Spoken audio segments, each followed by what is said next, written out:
أعوذ بالله من الشيطان الرجيم.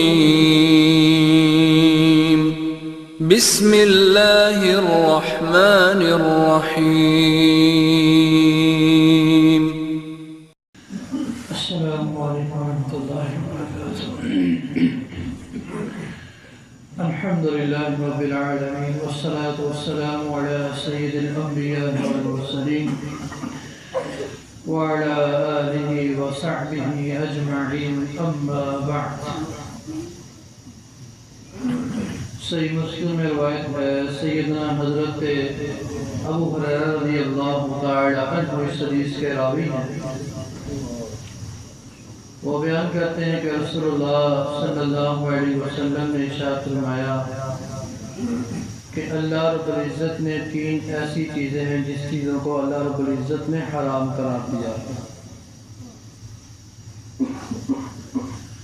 ہمیں یہ بات ذہن میں رکھ لینی چاہیے کہ جس چیز کو اللہ اور اس کے رسول اللہ صلی اللہ علیہ وسلم نے حرام کر دیا ہے ہمیں اسے بچنا چاہیے.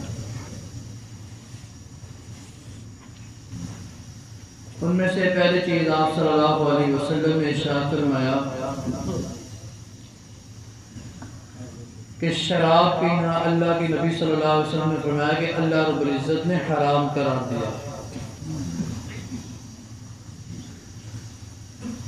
دوسری روایت کے اندر رسول اللہ صلی اللہ علیہ وسلم نے ارشاد فرمایا کہ جو شخص شراب پیتا رہا حتیٰ کہ اس نے توبہ بھی نہ کی، اس حال میں وہ مر گیا تو آپ نے فرمایا وہ جہنم میں داخل ہوگا اگر اس نے توبہ نہیں کی.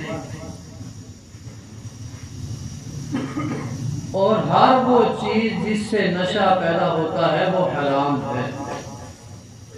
ہاں کوئی بھی وہ چیز ہے.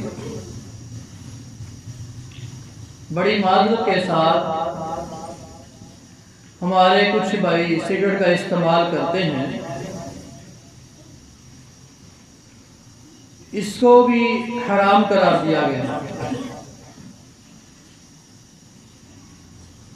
میں نے ایک جگہ درس دیا اور میں نے یہ حدیث بیان کی. میں نے کہا سگریٹ حرام ہے تو ایک بھائی نے سوال کیا کہ سگریٹ کیسے حرام ہے. میں نے اس کو پوچھا کہ آپ ایک دن نہیں پیتے ہیں آپ کیا محسوس کرتے ہیں؟ کہتا گزارا نہیں ہوتا. میں نے اس کو بولا اسی کو تو نشہ بولتے ہیں. جب آپ ایک دن نہیں پیتے ہیں آپ کا گزارا نہیں ہوتا تو اسی کو تو نشہ بولتے ہیں. تو اس کو حرام قرار دیا گیا. قرآن مجید میں اللہ رب العزت نے کیا ارشاد فرمایا؟ من انفسکم، اپنی جانوں پہ ظلم نہ کرو. تو جو بھائی سگریٹ پیتے ہیں کیا ان کی جان کا نقصان نہیں ہوتا؟ صحت کا نقصان نہیں ہوتا؟ ہوتا ہے. یہ تو پھر حرام ہے. نبی صلی اللہ علیہ وسلم نے فرمایا تھا کہ 2 ایسی چیزیں جو آپ کھا کے مسجد میں نہ آئیں، ایک ہے پیاز اور ایک ہے لہسن. یہ تو حلال ہے. پیاز اور لہسن یہ حلال ہے. اس کو آپ نے فرمایا تم کھا کے مسجد میں نہ آؤ. یہ تو سگریٹ پھر حرام ہے. اس کی سمیل سے فرشتے متاثر ہوتے ہیں، اس کی بدبو سے جو بھائی ساتھ نماز پڑھ رہا ہے وہ بھی متاثر ہوتا ہے اس سے. اور ہمارے اللہ رب العزت بھائیوں کو ہدایت فرمائے جو سگریٹ کو چھوڑ دیتے ہیں وہ ویپ پینا شروع کر دیتے ہیں. کہتے ہیں جی یہ اس کا فلیور ہے. یہ بھی نقصان ہے صحت کا. آپ نے فرمایا ہر وہ چیز جس سے نشہ پیدا ہو رہا ہے وہ حرام ہے اور یہ اللہ رب العزت نے اس کو حرام کیا. تو پہلی چیز آپ نے فرمایا کہ نشے والی چیز کوئی بھی ہے تو وہ حرام ہے. دوسرے نمبر پہ آپ صلی اللہ علیہ وسلم نے ارشاد فرمایا موسیقی سننا، گانے سننا، ڈول بجانا یہ حرام ہے. خوشی منائیں اسلام کے دائرے کے اندر رہ کے. صحابہ کرام نے بھی خوشی منائی ہے. جس نبی کا کلمہ میں نے اور آپ نے پڑھا حضرت محمد رسول اللہ صلی اللہ علیہ وسلم نے بھی خوشی منائی ہے. انہوں نے خوشی منائی ہے روزہ رکھ کے. خوشی مناؤ لیکن اسلام کے دائرے کے اندر لا کے۔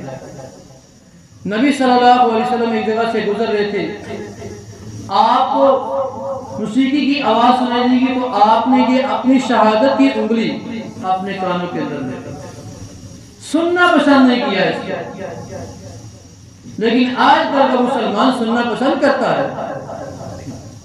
ہماری شادیوں میں کیا کچھ نہیں ہوتا ہے، بے حیائی ہوتی ہے۔ تو فرمایا موسیقی سننا، گانے سننا۔ آپ نے اپنے کانوں کے اندر انگلی لی، پھر اپنے صحابہ کرام سے پوچھا کیا وہ آواز بند ہو گئی ہے؟ جب وہ آواز بند ہوئی تو آپ نے پھر اپنے کانوں سے انگلیوں کو باہر نکالا۔ تو خدا را اللہ کے لیے ان چیزوں سے بچے جو اللہ اور اس کے رسول نے حرام کی ہیں، ان سے بچو۔ تیسری چیز آپ صلی اللہ علیہ وسلم نے فرمایا جو اللہ رب العزت نے حرام کی ہے وہ ہے جوا کھیل۔ جو آپ نے وقت یہاں پہ لگانا ہے وہ اللہ کا ذکر کرو، اللہ کو یاد کرو، قرآن پڑھو، نماز پڑھو۔ تو فرمایا یہ تین چیزیں اللہ رب العزت نے حرام قرار دی ہیں۔ نمبر 1 نشے والی چیزیں، نمبر 2 موسیقی سننا، نمبر 3 جوا کھیلنا۔ اللہ رب العزت ہمیں سمجھنے کی توفیق عطا فرمائے۔